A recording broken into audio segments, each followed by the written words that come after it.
Ay. Bueno, buenas tardes a todas. Damos la bienvenida, ¿cierto?, a nuestra docente, la doctora María Loreto Núñez Franz. Ella es cirujana dentista de la Universidad de Chile, hizo su máster en salud pública en la Universidad Internacional de Florida. Ella pertenece al Departamento de Salud Pública de la Universidad de Talca, fue durante muchos años la directora, ¿cierto? Y, y bueno, ahora se dedica bastante a la investigación y nos contribuye en el módulo 4 de nuestro diplomado en salud pública, ¿cierto? Que las postulaciones están abiertas hasta el 20 de abril para que puedan postular las personas que estén interesadas, y si necesitan más información, les voy a dejar en el chat mi mail para que puedan escribirme y yo les reporto el dossier, toda la información que necesiten. Así que ahí va a quedar mi mail para las personas que estén interesadas en mayor información, puedan solicitarla.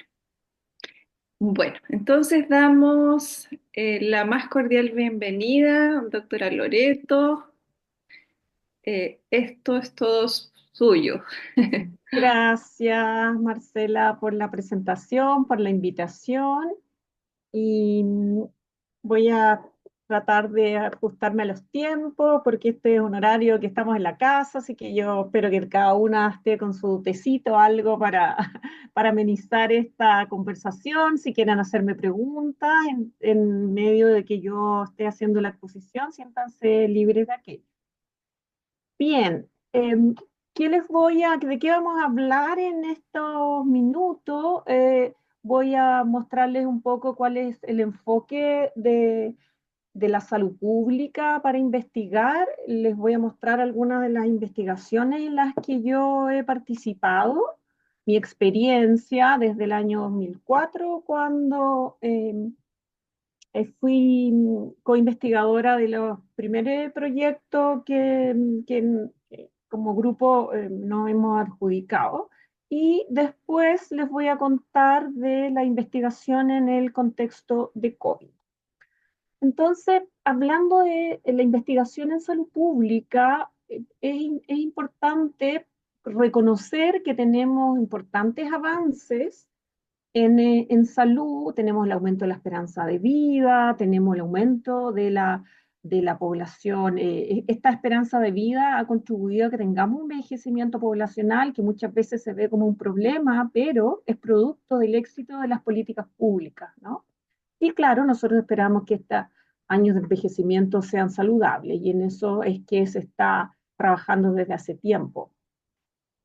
Este progreso en el área de la salud pública se ha atribuido a lo que en Chile denominamos el saneamiento básico, que tiene que ver con el suministro del agua, los alimentos seguros, tratamiento y eliminación de las excretas, control de vectores, eh, y también a la prevención y ahora saliéndonos de lo que es el saneamiento básico, ¿no? Pero otro de los elementos que se atribuye a estas mejoras en la salud pública, los indicadores de salud y la esperanza de vida, es como prevenir el consumo de tabaco, prevención de las lesiones y control de las enfermedades infecciosas mediante vacunación, que ha sido en estos últimos días tremendamente relevante con estas noticias falsas que han estado dando algunos políticos, que es un riesgo para la salud pública, ¿no? Este gráfico muestra por una parte, la tasa cruda de la enfermedad infecciosa, y desde el 1900 al año 2000, esto en Estados Unidos, yo he tratado de buscar estos números para Chile y no los he encontrado, tampoco los hemos construido, pero aquí lo que nosotros vemos es cómo baja sostenidamente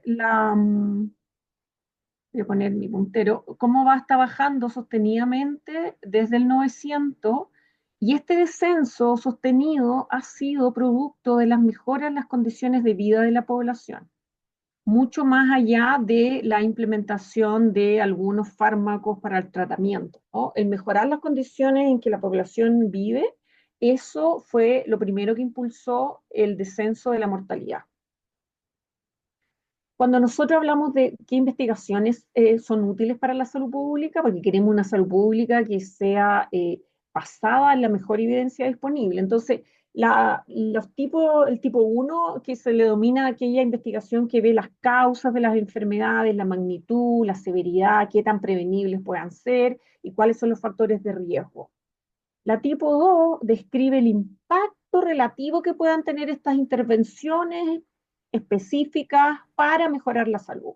Y el tipo 3 es algo súper relevante que nosotros en salud y en la clínica, porque todos venimos del mundo clínico, los profesionales de la salud somos formados para desempeñarnos en la clínica y después uno deriva en otras áreas de desempeño, ¿no?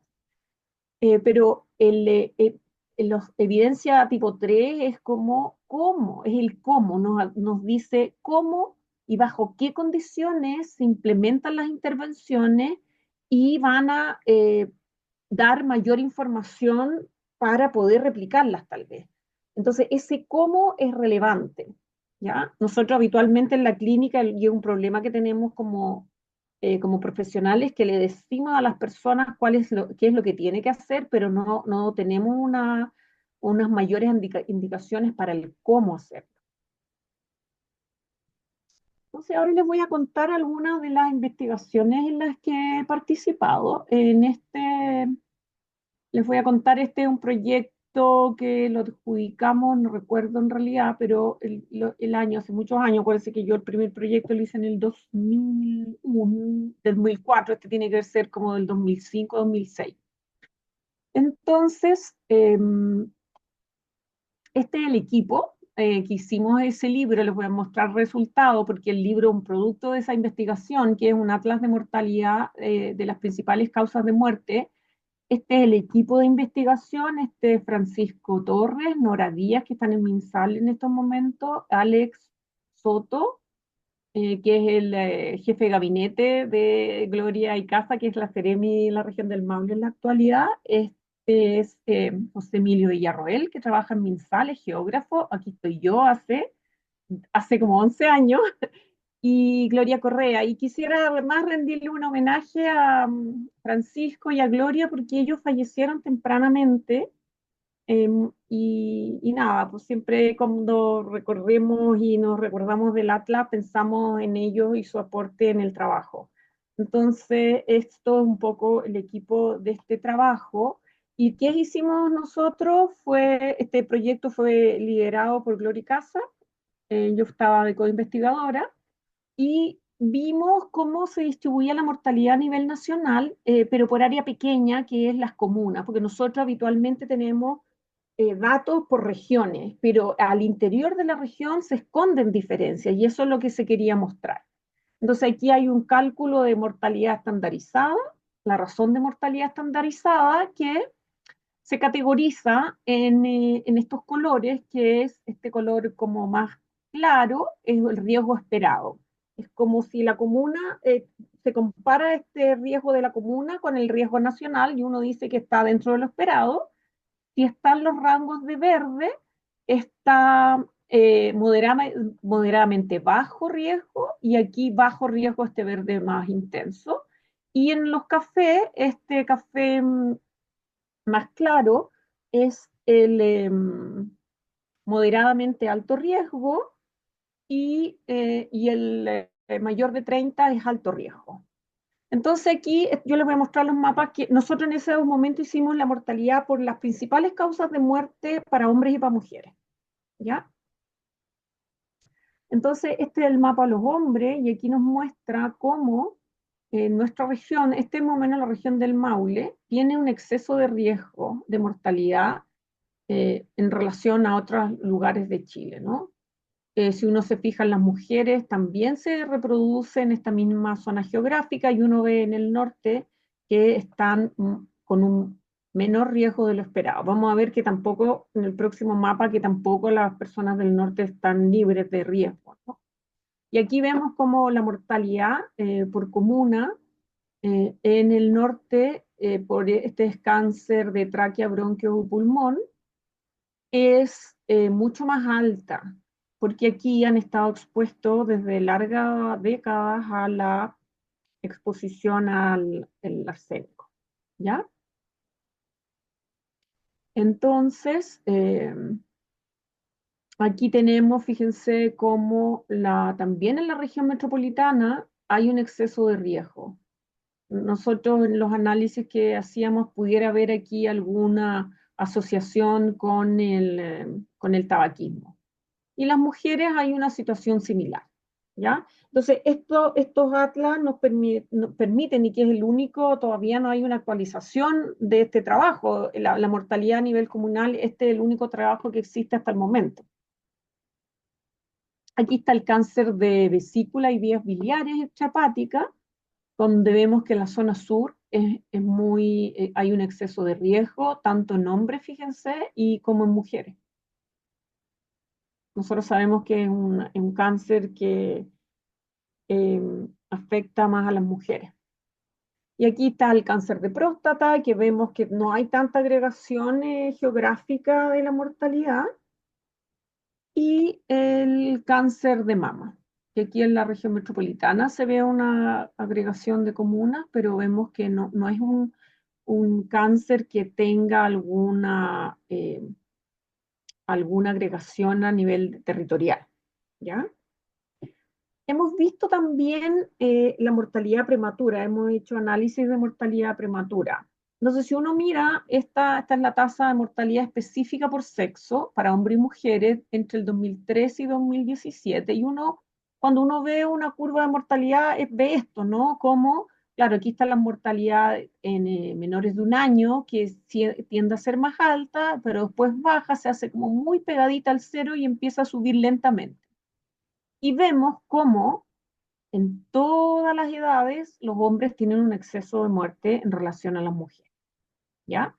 Y acá este tipo de gráfico no sirve mucho para poder mirar estas diferencias cuando hay números muy pequeñitos. Entonces se graficó la tasa con el logaritmo y nosotros podemos ver aquí la diferencia, ¿no? Que ya a los 10 años, entre el quinquenio del 10 al 14, tú empiezas a ver el exceso de la mortalidad masculina, ¿ya? En esta sobremortalidad, los hombres llegan a tener 3 veces más muerte en los 20, entre los 20 y los 29, como 3 veces más que las mujeres, ¿ya? Pero muy tempranito parten, fíjate. Y esta es mortalidad evitable, ¿no? Y la mortalidad prematura, que les voy a mostrar algunos resultados, tiene que ver con que, bueno, todos nos vamos a morir. O sea, les tengo que decir que en la realidad que en algún momento todos nos vamos a morir, pero la mortalidad prematura mide como morirse antes de tiempo. ¿Y qué significa antes de tiempo? Nosotros, los datos que les voy a mostrar, mostraban la mortalidad de 1 a 69 a 70 años en realidad. Entonces, cualquiera persona que se muriera antes de los 70 años aporta, por ejemplo, si alguien se muere a los 50, aporta 20 años a este indicador que se llama años de vida potencialmente perdidos, ¿ya? El MinSal tiene en los datos estadísticos, publica los ABPP, que les denominamos, con el punto de corte en los 80. Y tú no incluyes la mortalidad en menores de un año porque te ensucia un poco lo que quieres mirar, ¿no?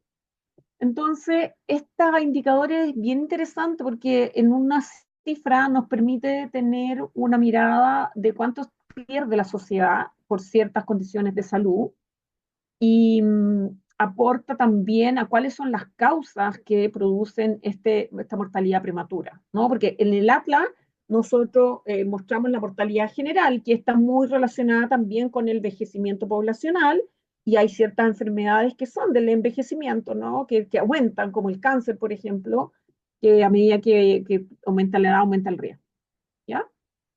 Y estos datos les voy a presentar esta tabla solamente, que es súper informativa, Aquí tenemos las patologías por capítulos de la CIE-10, que es la forma de clasificar las enfermedades, y esta clasificación, cuando se extiende un certificado de defunción, que son extendidos por los profesionales médicos, ponen la causa de muerte. Estas causas son revisadas en el MinSal para validar estos registros y se categorizan. Entonces nosotros analizamos por grandes grupos de causa. Entonces aquí tenemos la tasa anual para hombres y la anual promedio del periodo de estudio. Y para las mujeres, estas son tasas por 100.000 habitantes y la razón entre hombres y mujeres. Y nosotros vemos, lo primero que produce mortalidad prematura son los traumatismos, envenenamiento y algunas consecuencias de causa externa, que aquí estarían los homicidios, suicidios y todas estas acciones de violencia que vemos que los hombres tienen una mortalidad prematura 5 veces mayor que las mujeres. ¿Ya? Las neoplasias son bastante similares. Y nosotros, si vemos esta razón de la tasa entre los hombres y las mujeres, vemos que en general los hombres se mueren más por todo, excepto por las enfermedades del sistema osteomuscular y tejido conectivo. Y bueno, y estas son eh, la mortalidad, los ABPP por embarazo, parto o puerperio, que uno esperaría que fueran cero, pero no.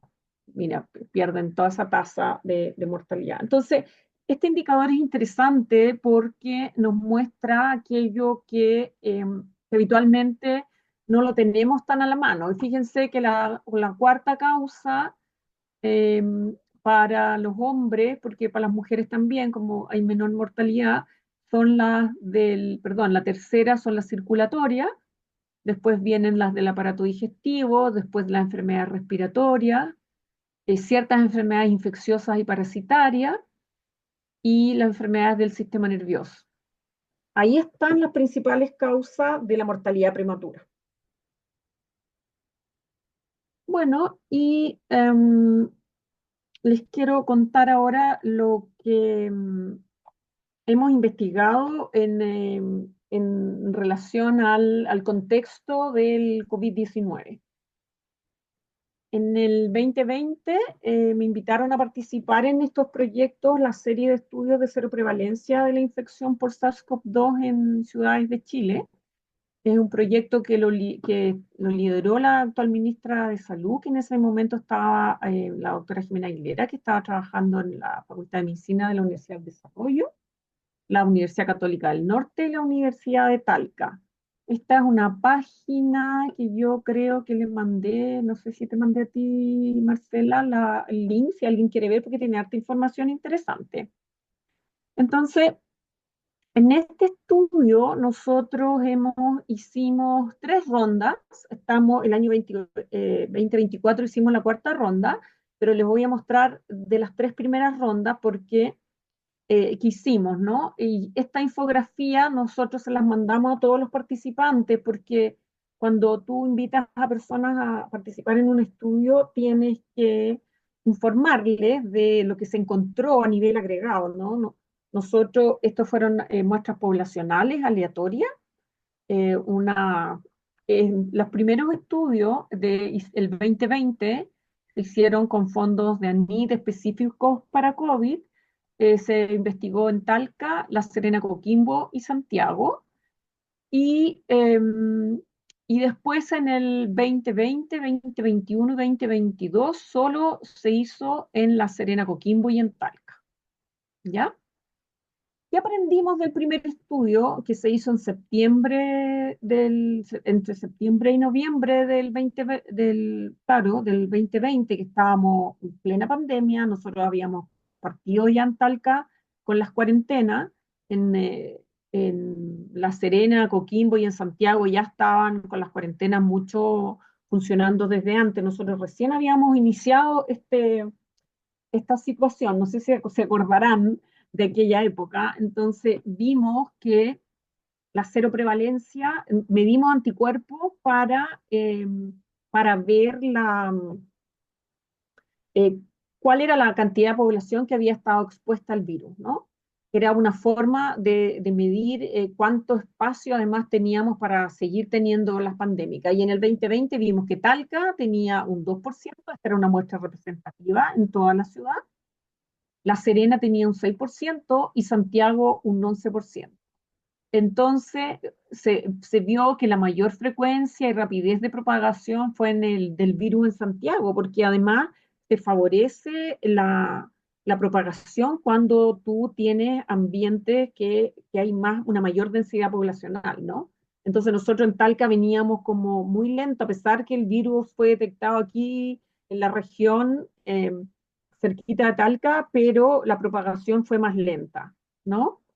Y estaba asociada esta cero prevalencia a una baja escolaridad, al hacinamiento y a la pobreza, que nosotros sabemos que estos son determinantes de la salud, no solo para esta patología, sino que para muchas otras, y ustedes van a poder aprender en el diplomado de aquella, de esta de por qué es así, ¿no?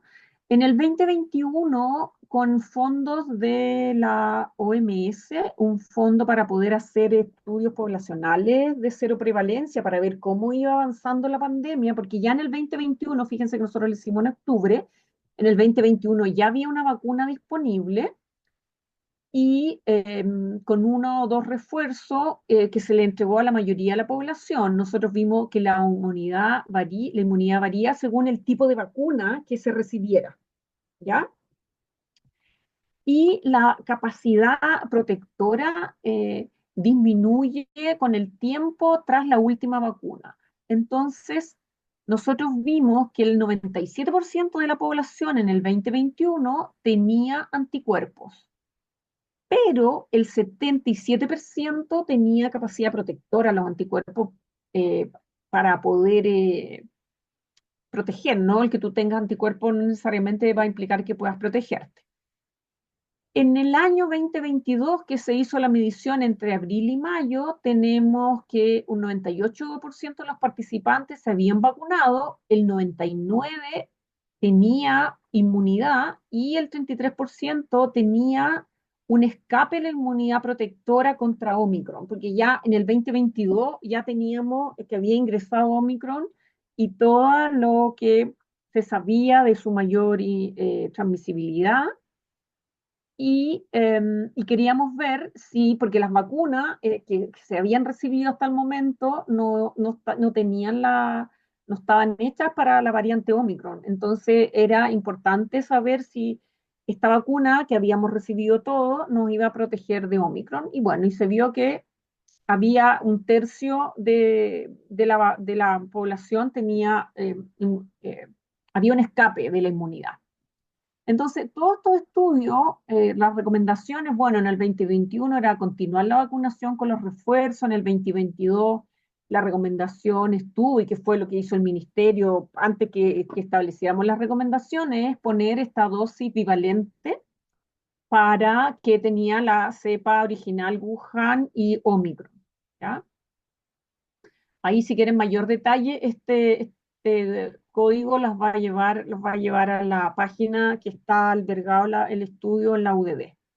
Ahí van a poder ver más detalle y, y más adelante les muestro que hay una aplicación territorial de las dos ciudades para poder ir viendo cómo se distribuía en los distintos estudios. Esa aplicación territorial que tiene una protección de más o menos 200 metros. Entonces, hay algunos puntos que están pensando en casos o en distribución de la cero prevalencia, pero no es que vivan ahí precisamente porque se hace para proteger a los participantes, ¿no? No están geolocalizados. Bueno, y nosotros en el 2024 hicimos la cuarta ronda del estudio en un proyecto FONIS que el objetivo era determinar la dinámica de la prevalencia de inmunidad, natural o adquirida, porque nosotros no tenemos la capacidad para poder determinar si los anticuerpos que tiene la población son producto de la vacuna o son producto de la enfermedad. Porque como gran porcentaje de la población recibió la vacuna de la CoronaVac, que está hecha con un virus atenuado, los anticuerpos son similares a los que produce la enfermedad. Entonces no podemos hacer esa separación aquí en la población chilena. Entonces queríamos ver la cobertura, la dinámica, a ver si aumentan, disminuyen, con una cuarta medición en el año 2024, y a aquella población que ya habíamos hecho estas otras tres series y evaluar cuál era la cobertura efectiva de vacunación en residentes de zonas urbanas de dos ciudades, de La Serena, Coquimbo y Talca, después de 4 años de la pandemia y la implementación de un plan de vacunación. Nosotros además en este estudio medimos sintomatología de long COVID. Y esta les voy a contar ahí un poco esta publicación que salió la semana pasada, que es la primera publicación de la cuarta ronda. Y aquí está el equipo, ¿no? Yo soy la directora de este proyecto FONI, es un equipo multidisciplinario que sin la participación de cada una de estas personas esto no sería posible.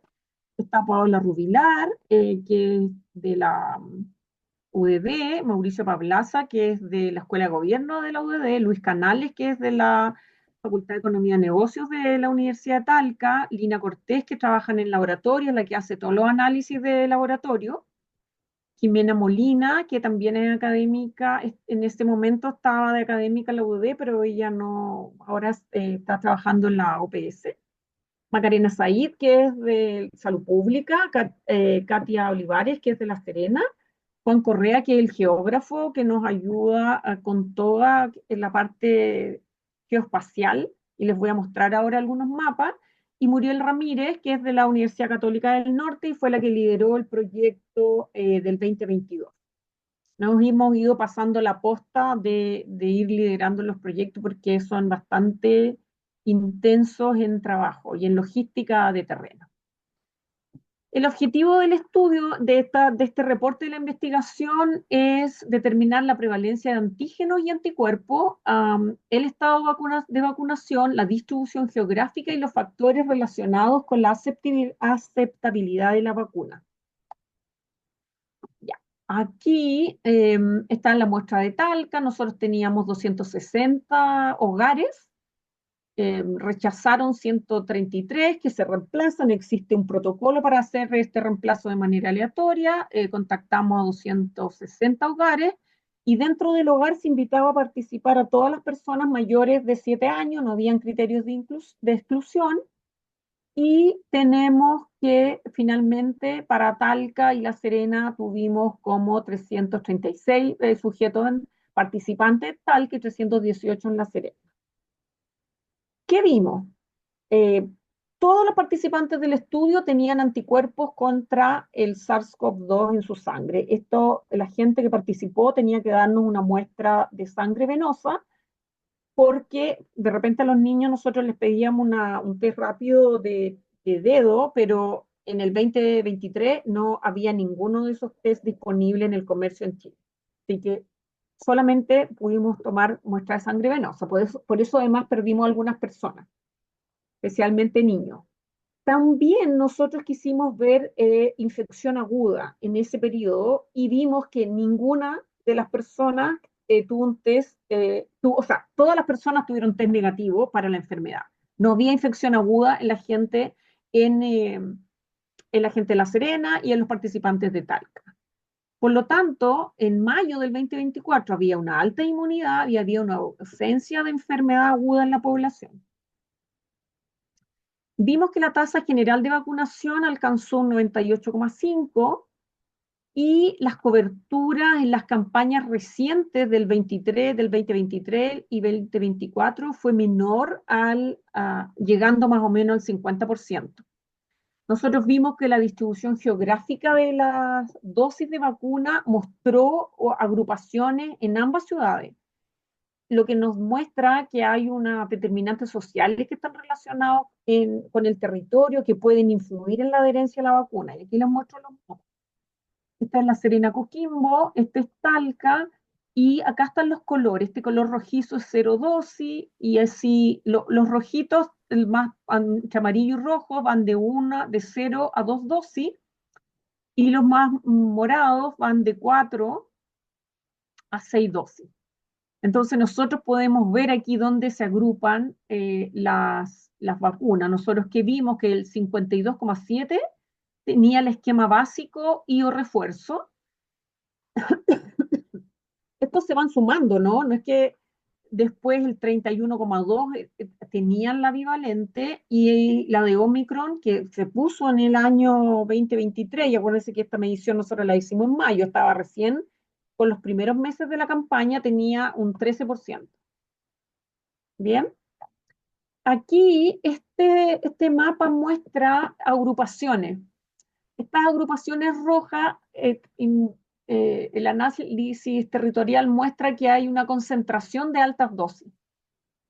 Nosotros en un estudio del 2022 habíamos hecho este análisis espacial y veíamos que no había ninguna agrupación territorial.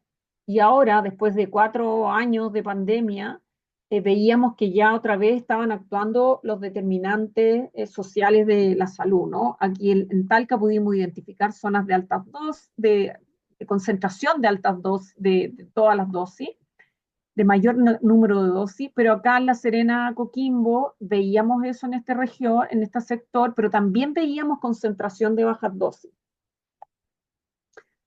Otro resultado, nosotros vimos que los factores relacionados con el estado de vacunación dependían de la edad, de tener comorbilidades, de tener la gente que tenía más episodios de COVID tenía más probabilidad de tener más dosis de vacuna, y la autopercepción de riesgo, porque les preguntábamos a las personas si ellos eran un grupo, si sabían que eran un grupo de riesgo para recibir la vacuna. Que vimos que casi un cuarto de los participantes no se identificaron como de riesgo a pesar de serlo, ¿ya? Y la mitad de las personas, casi la mitad de las personas en riesgo de COVID grave, o sea, en el fondo, todas las personas nos podemos enfermar de COVID, pero aquí más el riesgo de tener una enfermedad grave, ya de ser producto del COVID, había recibido el esquema de vacunación, no había recibido el esquema de vacunación más reciente. La mitad de las personas que tenían alto riesgo, porque nosotros preguntamos si se sentían de alto riesgo, pero también medimos algunos factores para saber si calificaban como población de riesgo, ¿no? Entonces pudimos ver esa discrepancia. Y lo que vimos, que no está aquí en los resultados, es que los mayores errores en el riesgo estaba en la edad. Como en Chile tenemos beneficios que son para los 60 años y algunos para los 65, la gente que está en ese grupo no sabe, la mayoría es la que están con una menor conocimiento de que pertenecen a un grupo de riesgo. Bueno, nosotros esta información la mandamos antes que saliera el paper, pero esta información que nosotros estamos recogiendo con este estudio es importante para la toma de decisiones, y nosotros hicimos este informe técnico para la autoridad sanitaria, se la mandamos al Ministerio de Salud, a la Ceremi, a la encargada del Plan Nacional de Vacunación, tanto nacional como de las dos ciudades, porque efectivamente puede ayudar a eh, modificar o hacer adaptaciones a la estrategia del plan de vacunación. Y eso es lo que yo quería contarles. Y si tienen alguna pregunta, encantada de poder contestar.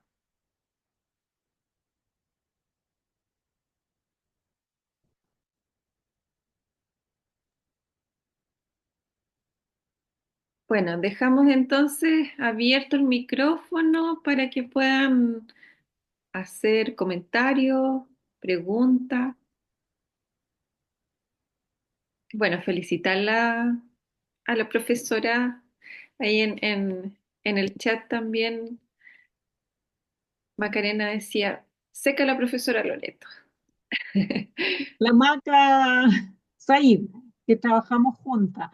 Bueno, este proyecto es súper consumidor de tiempo, como cuando estamos en terreno, trabajamos de lunes a domingo y en horarios que la gente pueda estar en sus casas, porque el equipo va a un equipo de salud, que es un entrevistador que eran estudiantes de salud con una enfermera.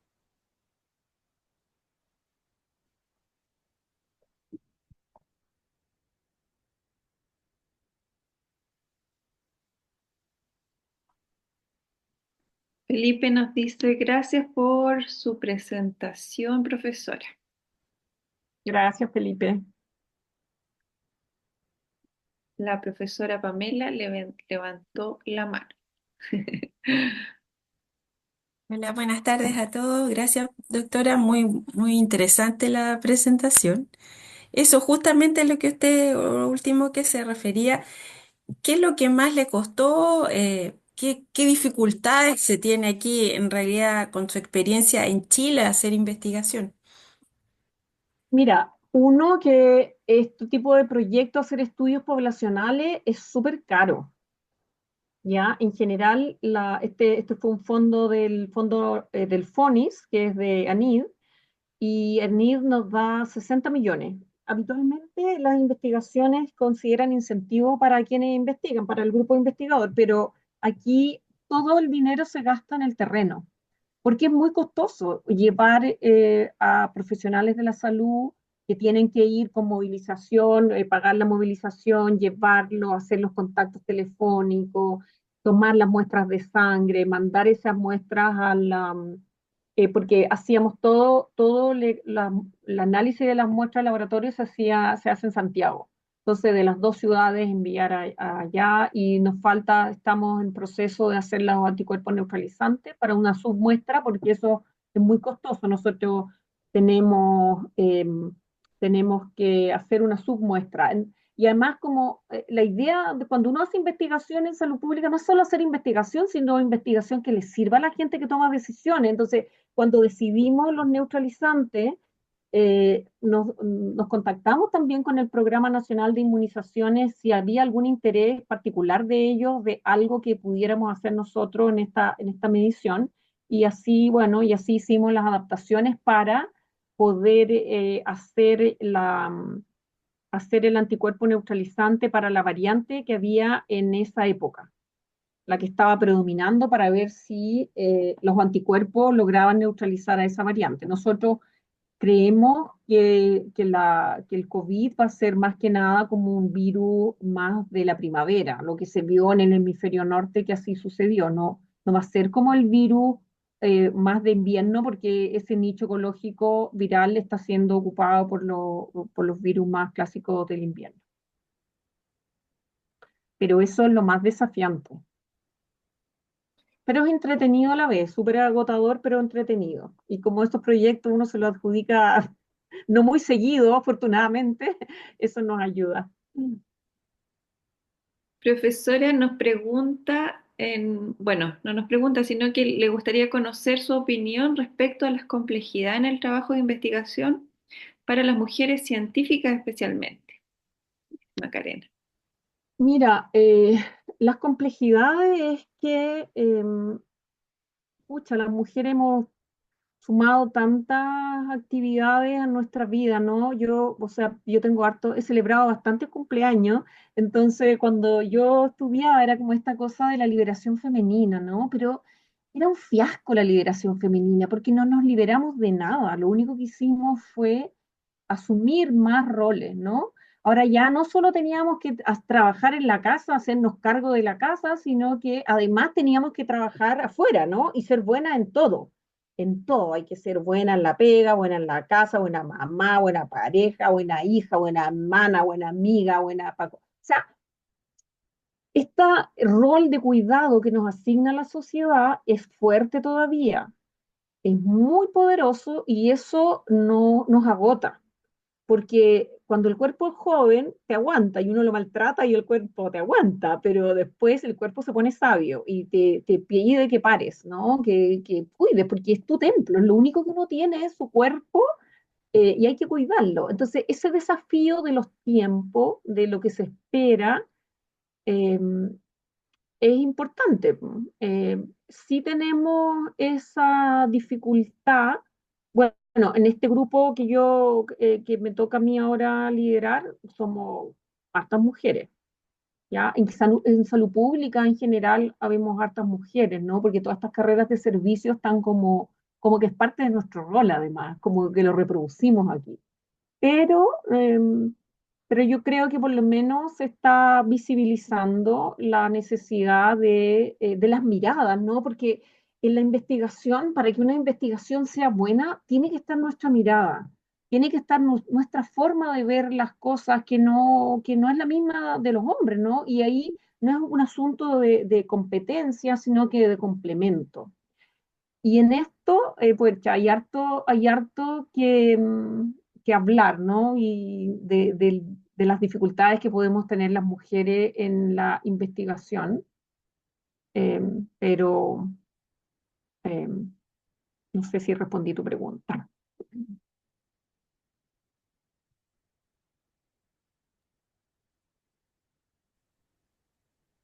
Sí, bueno, el tema de género también es un tema que tratamos en el diplomado, ¿cierto? En uno de los módulos. Y yo quería compartirles, eh, bueno, el módulo 4 es donde nos acompaña la profesora Loreto, ¿cierto? En análisis epidemiológico y en salud pública basada en evidencia. Y si se fijan en el módulo 1 tenemos género y salud, donde tratamos a cabalidad este tema, eh, las diferencias, ¿cierto? De género que tenemos, no solo en investigación, sino que transversalmente.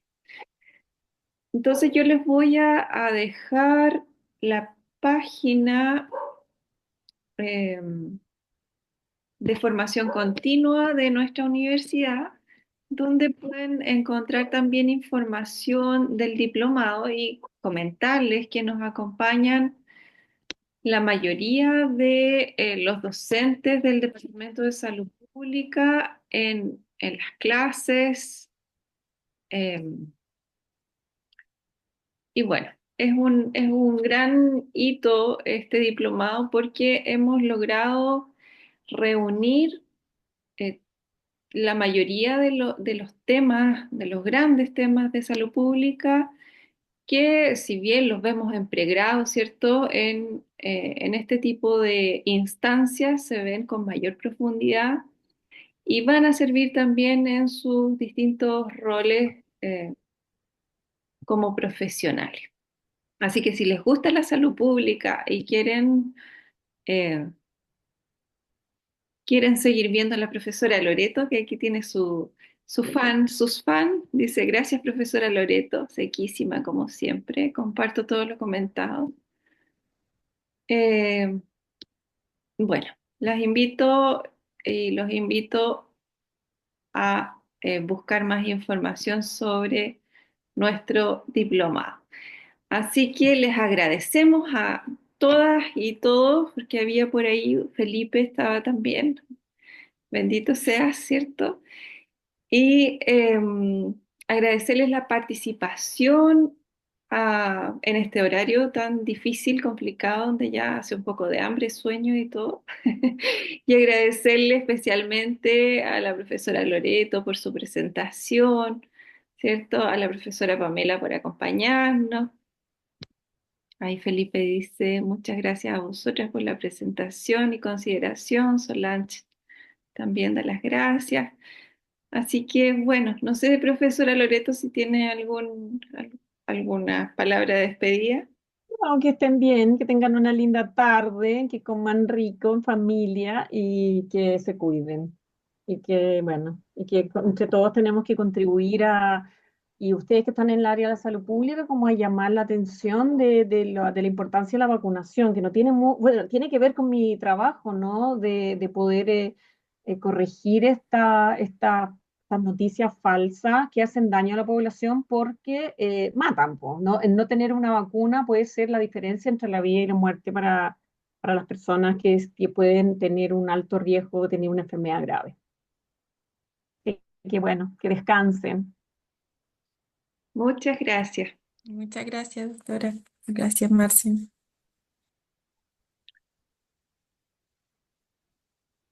Bueno, voy a dejar de grabar.